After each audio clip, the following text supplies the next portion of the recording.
Hey, it's Mel. Artfight's coming up, and it probably has already begun by the time I upload this, actually. And you know what that means? Rushing to finish my prep at the very last second. Woohoo! So let's take a look at what I did for prep this year. First up, I'm updating myself. I'm updating my Sona's design again this year because I have this brand new shiny PNG tumor model that I've been using. I wanted to make a proper ref sheet for the full body of this design. I feel like maybe I'll end up drawing a new reference sheet for Mel every year for Artfight, but I really like this current design, so I don't know. We'll see, I guess. If you've watched my recent videos, you would have already seen this design for a while now. I changed the old PNG tuber model I was using quite unceremoniously, but it was for the best, I think. The old one still looks okay, but to me it's definitely aged. And I like how this one can follow my cursor around. That's pretty cool. I can definitely see the improvement I've made over the past 2 years here. Do you guys ever have that where you feel like you haven't improved in a long time, but then you look back at your art from like a year ago even and go, wow, okay, no, never mind. I actually definitely have improved. Love that feeling. Anyway, if you're thinking of drawing me, feel free to use any of the designs that I have on there, even the older ones. I still love those too. Or, alternatively, you could always dress me however you like. I'm totally cool with that. Speaking of which, I did draw a mystery-themed Mel for a little banner on my Artfight profile. And that's like a modified dark version of her current design. So you can draw that too if you want. Anyway, yeah, I feel like last year's reference for Mel is definitely better in terms of the, amount that's on there and the layout and everything. But I did that a few months before Artfight, so I could actually take my time making everything look good. But, this one does the job, so I'm cool with it. Next up are brand new, never before seen OCs on my channel. They're my D&D OCs. Well, one of them is mine, but I'll get to that later. This is my first ever time playing D&D and I've been having so much fun. The character I made for this campaign is Oyen. He's a tabaxi, which is like a race of cat people, basically. I made him a tiger because I friggin' love tigers and they're so cool and they're like big orange cats, so that's pretty awesome. That's where he gets his name actually. Oyen is like a term of endearment for orange cats in Malay. Tigers are also the national animal of Malaysia, where I'm from, so I thought it'd be cool to incorporate some of the Malay-inspired things into his design, like his outfit and his weapon. Oyen is from a faraway, isolated kind of tribe in a tropical environment. The tribe is based on old Malay culture with villages that are really tight-knit, where everyone knows everyone kind of thing. And because they're so isolated from everyone, they send a few of their people out to the outside world to explore the world and bring back information and news and stories and everything like that, just so they're not totally out of the loop about what's happening on the outside. Oyen's grandfather was one of these people who left, and of course he came back with all these great epic stories about him on these grand adventures and slaying dragons and all of this. Oyen grew up listening to all these tales and would dream of one day becoming one of these adventurers himself. So as soon as he reached the age where he could go out and do that, of course he immediately left. After leaving his home, he started making maps of places he's been. At first just to keep track of where he has and hasn't visited and all that. The maps he made were incredibly detailed. He would make it super intricate so he could easily recognize some landmarks, like a weird looking tree or something, or a big rock or whatever. One day he meets a traveler who just happens to be going the way he's been before, so Oyen trades him a map for a little artifact, and that was the start of his map selling business. Over time, as he frequents different villages and towns, he became known as a skilled map maker, and one day a merchant's guild invites him to join them. So he spent a little bit of time in this merchant's guild trading maps for people's stories or artifacts. He rarely ever takes gold as payment, only if he really had to. The guild was a great place for him to be for a while. People from all over the place came and traded their stories. He didn't even have to seek out stories, they just came to him. But after a while, he notices that a lot of the stories started sounding very similar, and more of the magical artifacts people were trading him were fake. He was being scammed, basically. But Oyen was just like, huh, I guess people here just have the same stories and can't tell a magical artifact from a fancy looking rock. I guess I'm gonna leave. He was already someone who can't stay still in the same place for a long time, so he leaves the guild and now is back on his journey to adventure and find a story epic enough to bring back to his family back home. And that's where we start the campaign. I love him so much. He's charismatic, he's impulsive, so he's super fun to play at the table. This next character is also in the same campaign, and it's not actually one of my own characters. She's actually my husband's D&D character, who I helped design visually, so I think that still kinda counts, you know? This is Maple. She's a wood elf, Drake Warden. That's basically a person who has a dragon companion. Maple's dragon companion friend is called Syrup. They really belong together, Maple and Syrup. Maple is really cute. She is an extroverted introvert. She loves people and she wants to be friends with everyone, but she's always spent time alone, so she's not very good at social interactions. So she can be a little bit awkward, but she's trying her best and we must support her. Maple grew up in a secluded elven village where an ancient silver dragon nested nearby.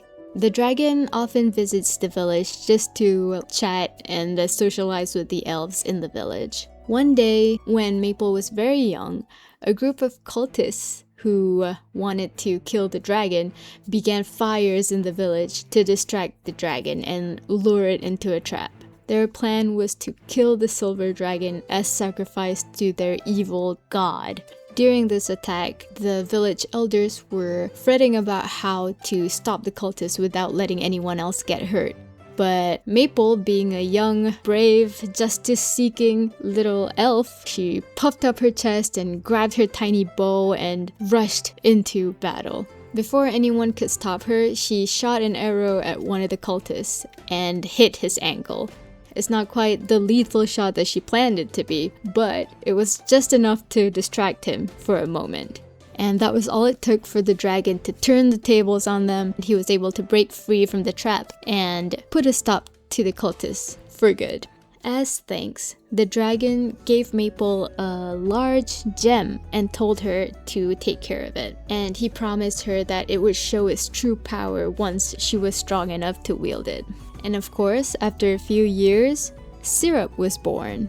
And now she has major imposter syndrome, feeling like she's not worthy of the gift that she's been given. So Maple has made it her life's goal to prove that she really deserves such a precious gift.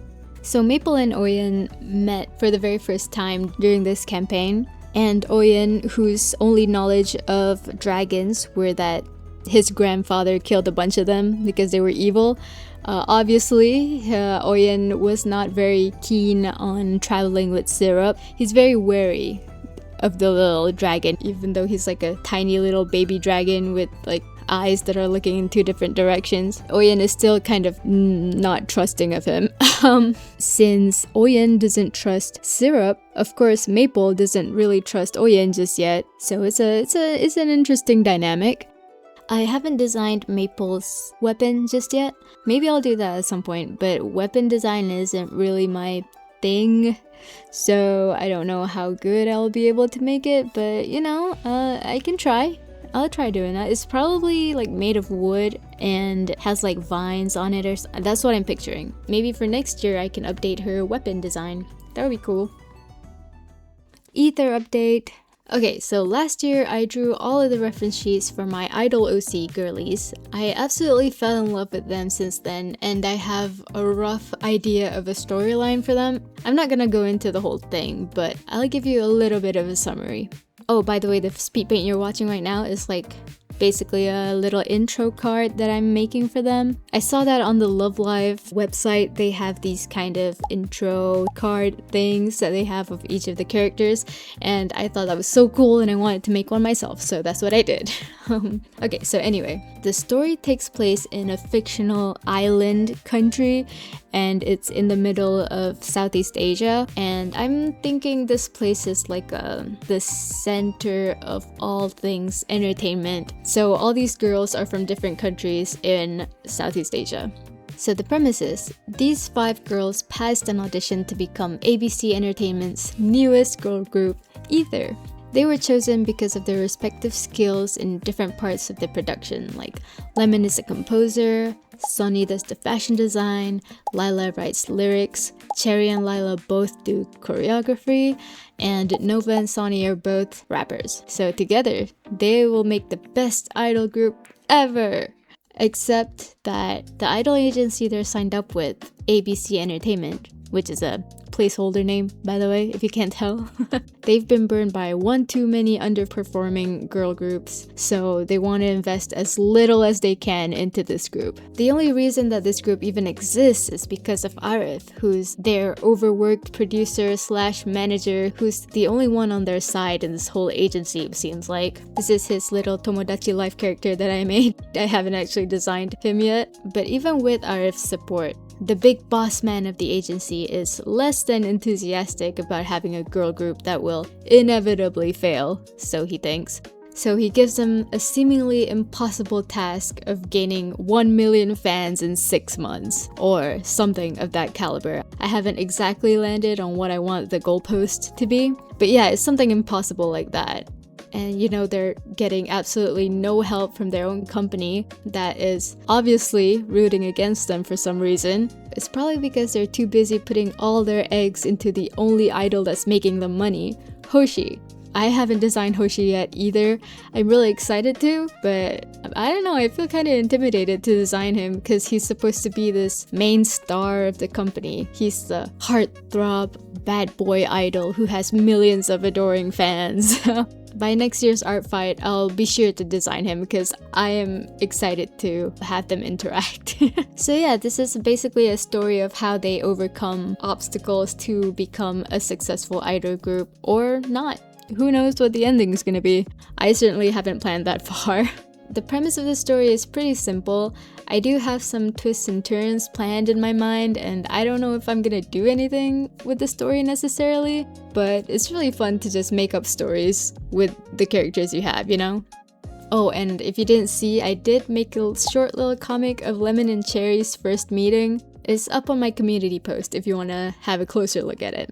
So that's the basics of the story of Aether, but if you're more interested in the characters, you can look at the Artfight Prep video I made last year, where I went into detail about what kind of characters they are and like their interactions and all of that.